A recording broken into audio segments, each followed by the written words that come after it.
I debated with myself on whether I should do a piece on this. So much has already been said about it, but most of it focuses on what it reveals about two of the candidates, rather than what it says about our political culture. On September 10, 2024, Vice President Kamala Harris debated former President Donald Trump in Philadelphia. After Harris questioned the number of attendees at Trump's political rallies, the former president launched into a rant claiming that Haitian immigrants in the town of Springfield, Ohio, were eating residents' cats and dogs. One of the debate's moderators was quick to correct the former president, saying that ABC News had reached out to city officials in Springfield, who denied any credible reports of such animal abuse. As journalists dug deeper, they found that the story of pet-eating Haitians had originated with a single Facebook post that was later removed. The person who had put the story on their Facebook page admitted that it was based on rumor, that they did not know anyone personally who had had their pet abducted or eaten. Nonetheless, the former president and his running mate, J.D. Vance, doubled down on the story. Since then, Springfield schools have been forced to shut down because of bomb threats, and Haitian residents of Springfield have suffered increased levels of harassment, and neo-Nazis have come to town to exploit the situation. Late-night TV hosts have had a field day with this, and by now, the memes are probably too numerous to count. But there is a much more serious side here. In a piece on MSNBC, Washington Post editor Jonathan Capehart called the story a reprehensible lie that was racist at its core. But I think he's being too generous. At its heart, the claim that Haitian immigrants are eating neighborhood pets is something much worse. When I first heard the story, it reminded me of things I had read about the blood libel that medieval and more contemporary anti-Semites would spread about the Jews. Those stories would make false claims that the local Jewish community was killing Christian children for one reason or another. If enough people believed this, it would lead to the massacre of innocent Jews. In this case, no one was accusing a group of Americans of killing children. That would come later in the debate. But they were identifying a group of community members and accusing them, without evidence, of something that the broader American population would find abhorrent, namely the abduction and consumption of family pets. The politicians who repeated these false stories knew they were baseless, that they would foment hate, but they continued to peddle them for political gain. I think that it's worthwhile to start with a look at the facts around the Haitian American community. The meat that's most commonly used in Haitian cuisine is pork, chicken, beef, and goat. Goat might be less familiar to Americans, but it's commonly eaten in many Southern European, Latin American, Asian, and African cuisines. Most Haitian immigrants came to the United States since the 1970s because of political repression, economic despair, and natural disasters, more or less the same reasons that have driven almost all immigrants to America's shores. According to the 2020 census, more than half of the Haitian community lives in just two states, Florida and New York. One would think that if the rumors that came out of Springfield, Ohio were true, then there wouldn't be a cat or dog left in Florida or New York. But this is not the case. You might be familiar with some of the more prominent members of the Haitian American community, like the painter Jean-Michel Basquiat, or President Biden's press secretary Karine Jean-Pierre, or maybe even MacArthur Genius Grant Award recipient Edwidge Danticat. If we look at Haitian immigrants as a group, we can compare them to native-born Americans and other immigrants. The libertarian think tank, the Cato Institute, no friend of the American left, published a study on the Haitian American community and found that Haitian legal and illegal immigrants, Cato's words, were incarcerated at far lower levels than native-born Americans.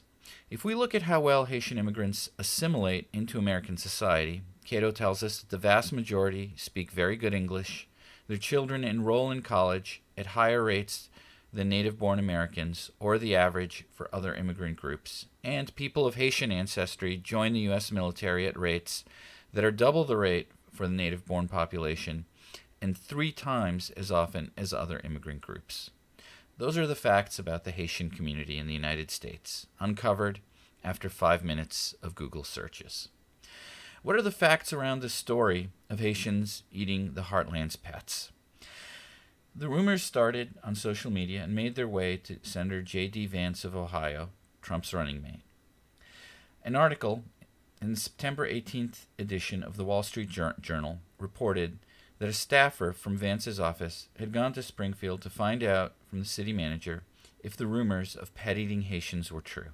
In the words of the Wall Street Journal piece, he, meaning the Vance staffer, asked point blank, "Are the rumors true of pets being taken and eaten?" Recalled Heck, the city manager. "I told him no. There was no verifiable evidence or reports to show this was true. I told them these claims were baseless." But Vance had already shared the false stories of pet-eating Haitians with almost 2 million followers on X, formerly Twitter. He even repeated the rumor the next day, which is when his boss, former President Trump, indignantly declared that in Springfield they're eating the dogs at his debate with Kamala Harris. Vance's team said that there had been a police report filed by a Springfield resident saying that a cat named Miss Sassy may have been abducted by Haitian neighbors in August. But when a Wall Street Journal reporter followed up with Miss Sassy's owner, it was discovered that Miss Sassy had returned on her own and that the owner had issued an apology to her Haitian neighbors. We can't expect such an apology from Vance or Trump. When Vance was confronted by Dana Bash of CNN about making up stories about Haitians eating pets, he replied, "If I have to create stories so that the American media actually pays attention to the suffering of the American people, then that's what I'm going to do." Wow! That's so noble of him. What a patriot. Let me translate that into non-politician English. If I have to tell hateful lies to get elected, then so be it. Look, I expect politicians to exaggerate, to misrepresent statistics, and to redirect the public's attention when they're forced to explain inconvenient facts. But this goes beyond the pale. What's worse is that the story of Haitians eating pets wasn't even the most toxic lie told during the debate. That prize would go to this whopper. Her vice presidential pick says abortion in the 9th month is absolutely fine. He also says execution after birth, it's execution, no longer abortion, because the baby is born, is okay. Besides being a blatantly false assertion, the idea of infanticide is reprehensible to essentially every American, which is exactly the point. The purpose of such lies is not to prove that your policy ideas are better, but rather to make voters hate the people you're running against. I think there is a legitimate debate to be had around immigration policy. I think there is room for well-reasoned, non-hateful arguments that can support everything from an outright ban on immigration to open borders and everything in between. But that's not really what we're getting in this election cycle, is it?